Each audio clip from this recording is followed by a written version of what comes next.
Welcome to EduFunday. I'm your mentor for the chapter The Living World. Here we are going to discuss first about diversity. So talking about diversity, जितनी भी species हैं which are known as well as described. So it ranges between 1.7 to 1.8 millions and this refers to the biodiversity. So जितनी भी species जो हमें पता है या फिर जिसकी हमने क्लासिफिकेशन की है जो अच्छे से डिस्क्राइब्ड हैं, सो उसके जो रेंज है that is from 1.7 to 1.8 million species, which will be including both plant as well as animal species. So the number and types of organisms which are present on earth, it is regarded as biodiversity. So here we can see the variety of life forms which are present on earth. सो जब भी हम कोई new area explore करेंगे या फिर कोई भी पुराना एरिया एक्सप्लोर अगर हम करते हैं, सो जो न्यू ऑर्गेनिजम्स हैं they are continuously being identified. यहाँ पे देख रहे हैं हम कि ये कैसे आइडेंटिफाई कर रहे हैं. So how to identify new organisms, let's begin. कोई भी अगर न्यू ऑर्गेनिज्म हमें मिलता है तो हम उसको कैसे आइडेंटिफाई करेंगे? First on the basis of identification and nomenclature. जो पहले प्लांट और एनिमल स्पेसिमेंस थे, they were first identified by their local names.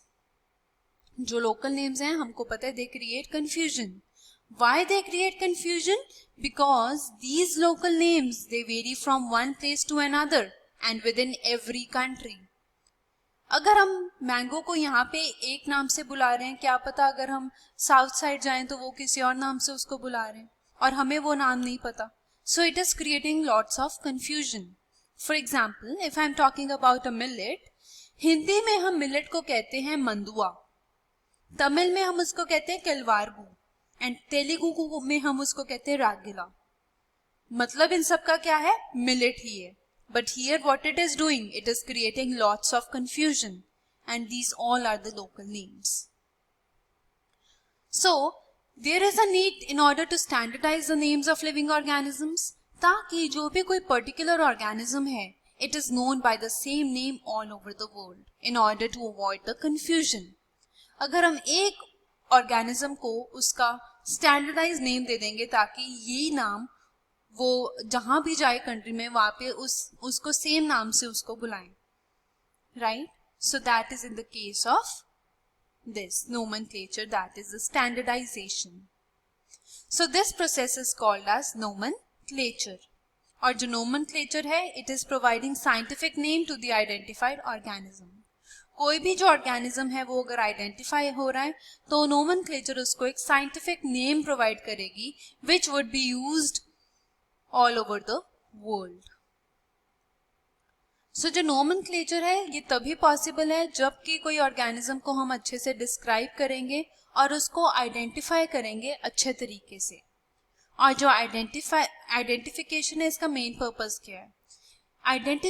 Identification का मेन पर्पस ये है ताकि हम देख सकें जो भी हमने ऑर्गेनिज्म को कलेक्ट किया है, क्या वो ऑलरेडी नोन है, क्या वो अभी भी एग्जिस्ट कर रहा है, या क्या पता वो इंटायरली न्यू हो, बिल्कुल ही न्यू हो. तो आइडेंटिफिकेशन का मेन पर्पस ये है.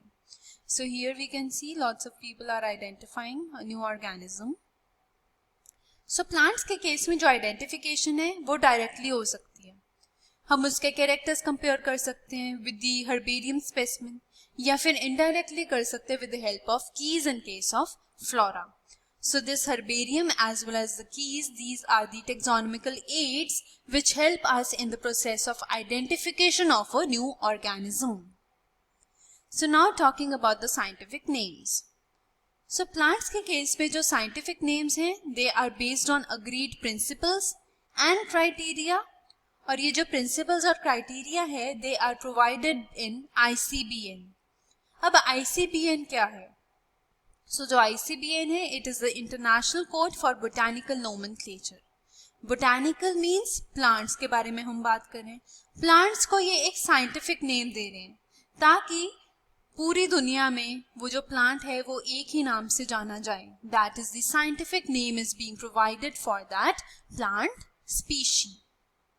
So जो scientific names हैं ये ensure करेंगे कि हर एक जो ऑर्गेनिज्म है उसका सिर्फ एक ही नाम हो, और जो पीपल है all over the world they arrive at the same name. So it is in order to ensure that such name has not been used for any other organism. ये जो एक हम साइंटिफिक नेम प्रोवाइड करेंगे हर एक organism के लिए ये different होगा, और ये नहीं कि अगर कोई एक स्पीशी एक्सटिंक्ट हो गई है तो हम उसका नाम किसी और स्पीशी को दे दें, ऐसा बिल्कुल नहीं होगा. हर एक ऑर्गेनिज्म का डिफरेंट नेम होगा.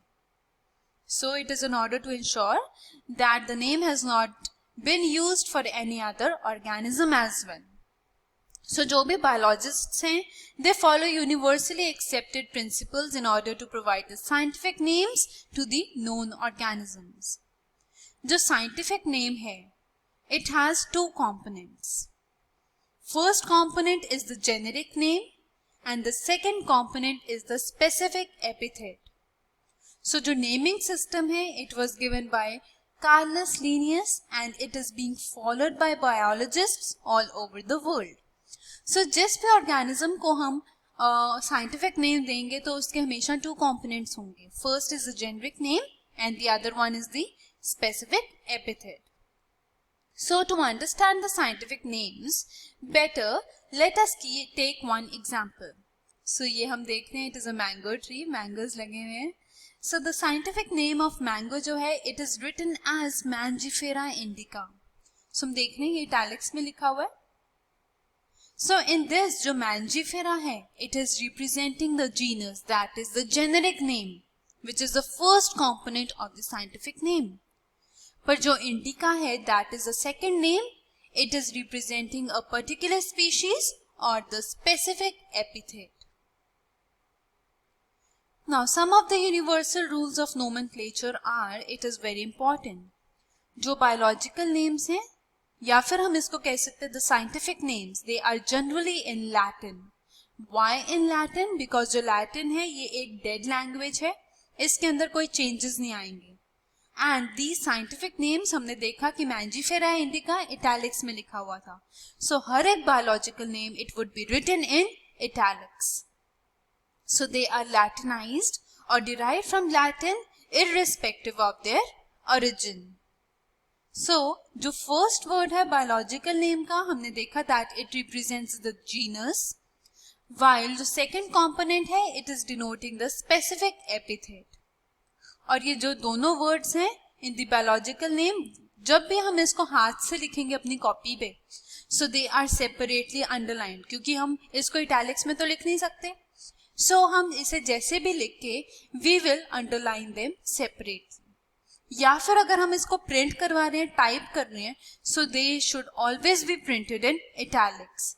इटैलिक्स में क्यों प्रिंट कर रहे हैं? In order to indicate their Latin origin.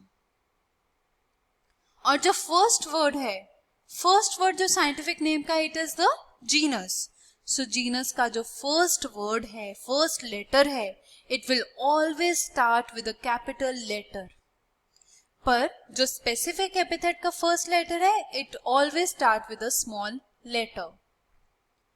और जो नेम है ऑथर का दैट इज द पर्सन और the scientist who gave that name, it appears after the specific epithet at the end of the biological name. और ये छोटे form abbreviated form के अंदर लिखा जाएगा साइंटिस्ट का नाम. For example Mangifera indica Linn. So यहाँ पे हम देख रहे हैं मैंजीफेरा क्या है, it is the generic name.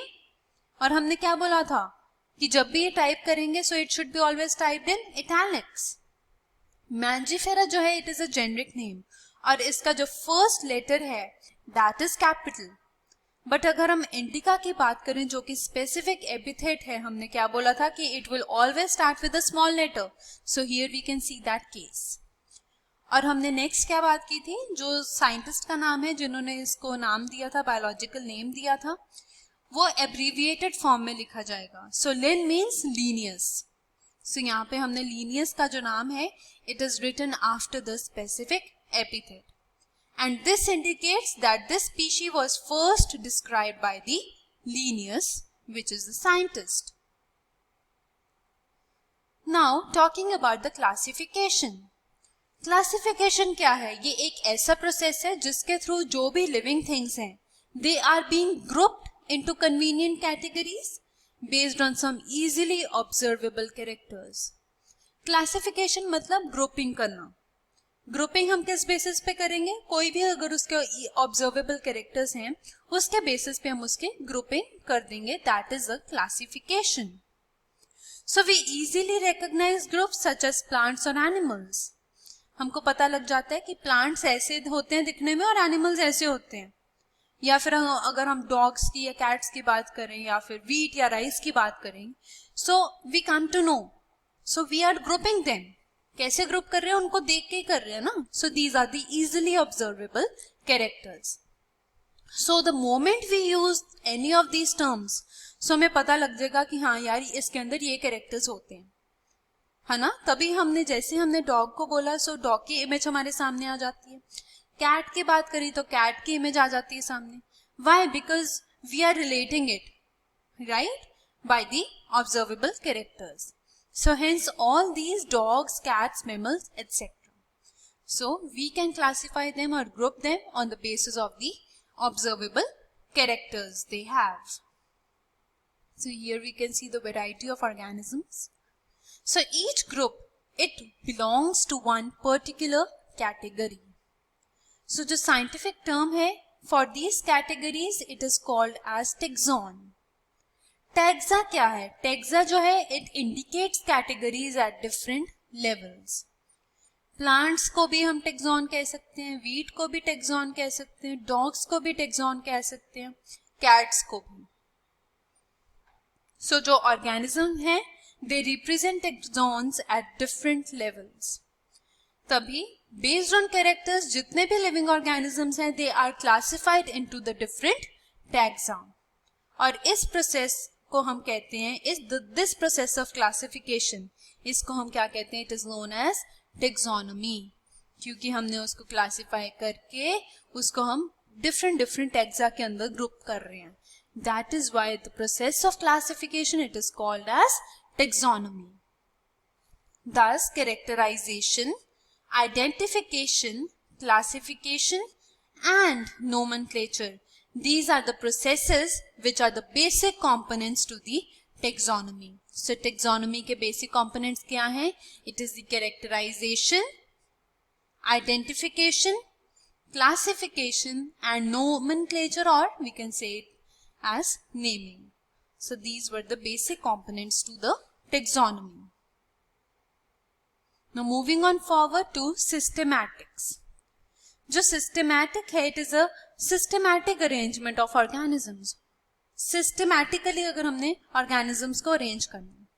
So the study of different kinds of organisms, हमें पता है कितनी ज्यादा वैरायटी है डिफरेंट ऑर्गेनिजम्स की, उनकी कितनी डाइवर्सिटी है और उनके अंदर क्या रिलेशनशिप है. So these things are referred to as systematics. तो हम यहाँ पे देख रहे हैं एक चार्ट है और कैसे एंजियोस्पर्म्स, यूडिकॉट्स, वो कैसे उनकी डिफरेंट डिफरेंट वेराइटीज हैं. So this is systematics. Now the word systematics it is derived from Latin word that is systema. So जो वर्ड सिस्टेमा है it was first used by Linnaeus for his publication of book that is the systema naturae. जो systematics है it was taken into account evolutionary relationships between organisms. इसमें हम क्या कर रहे हैं? हम जो भी ऑर्गेनिजम्स के बीच में कोई भी एवोल्यूशनरी रिलेशनशिप है उसको भी यहाँ पे हम डिटरमाइन कर रहे हैं. That is very important. So the scope of systematics further enlarged to include identification, nomenclature and classification. So this was all about this topic. Thanks for watching.